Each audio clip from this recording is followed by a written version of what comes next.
Happy watching, guys.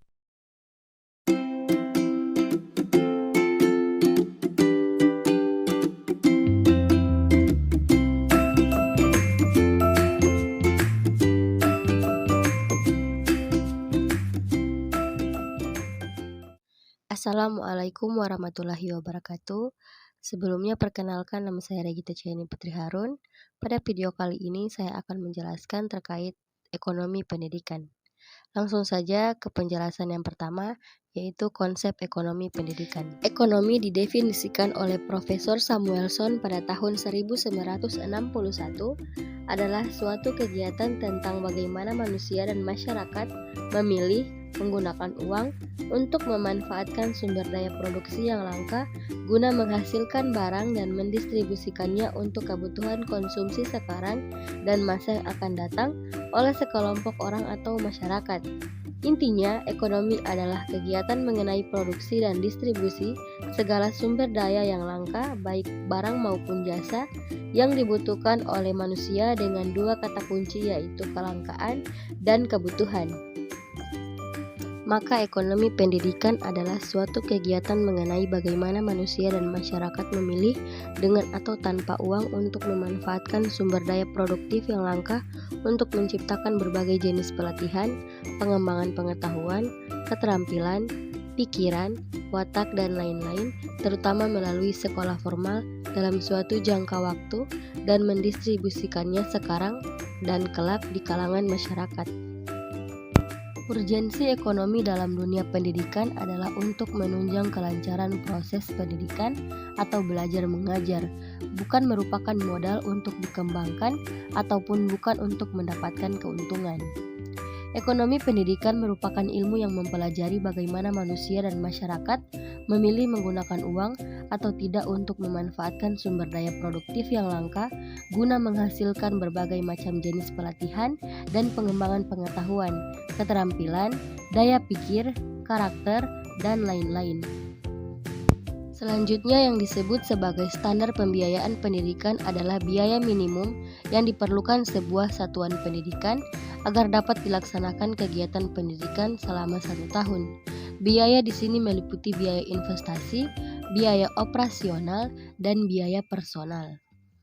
Berikut unit cost.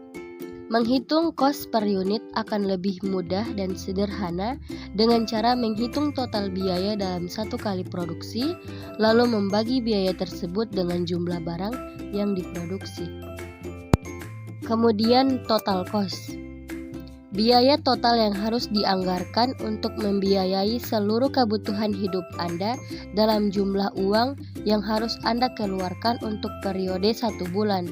Rumusnya adalah biaya tetap ditambah biaya variabel sama dengan biaya total. Kemudian kita masuk pada cost benefit. Cost benefit analisis atau analisis biaya manfaat kerap digunakan untuk menganalisis keputusan bisnis.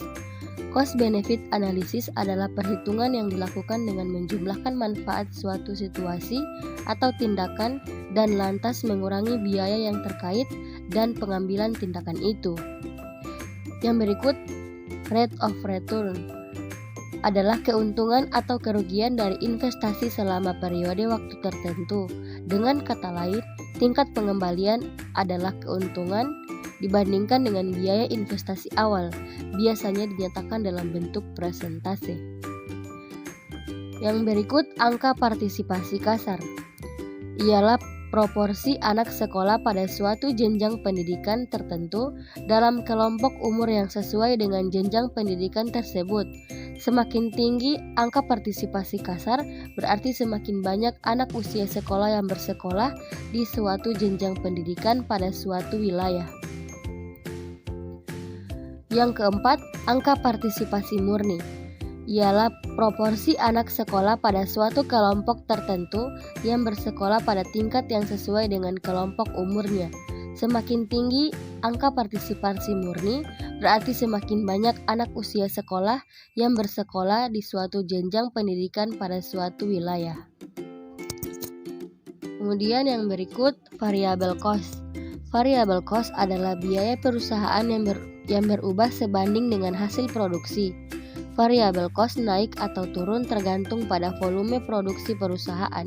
Mereka naik seiring dengan peningkatan dan penurunan produksi seiring dengan penurunan produksi. Contoh variabel cost termasuk biaya bahan baku dan pengemasan. Semakin pesatnya perkembangan dan penerapan teknologi di seluruh aspek kehidupan manusia akan semakin membutuhkan tenaga kerja sebagai sumber daya untuk dapat dimanfaatkan sarana dan prasarana berteknologi tinggi.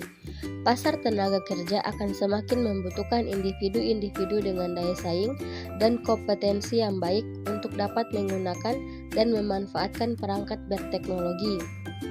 Untuk mencetak individu-individu seperti demikian, maka kebutuhan akan perguruan tinggi yang menjadi teknologi informasi sebagai salah satu bidang keilmuan merupakan sebuah keharusan.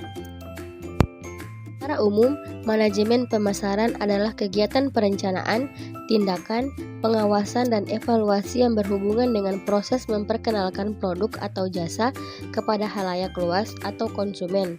Sedangkan tujuan diadakan manajemen ini ialah supaya banyak orang yang mengenal produk.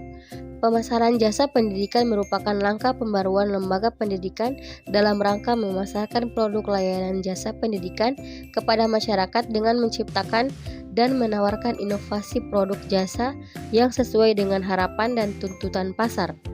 Tujuan pemasaran dalam pendidikan adalah yang pertama, memberikan informasi kepada masyarakat tentang produk-produk lembaga pendidikan. Yang kedua, meningkatkan minat dan ketertarikan masyarakat pada produk lembaga pendidikan.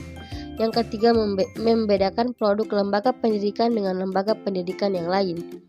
Yang keempat, memberikan penilaian lebih pada masyarakat dengan produk yang ditawarkan. Dan yang terakhir, menstabilkan eksistensi dan kebermaknaan lembaga pendidikan di masyarakat.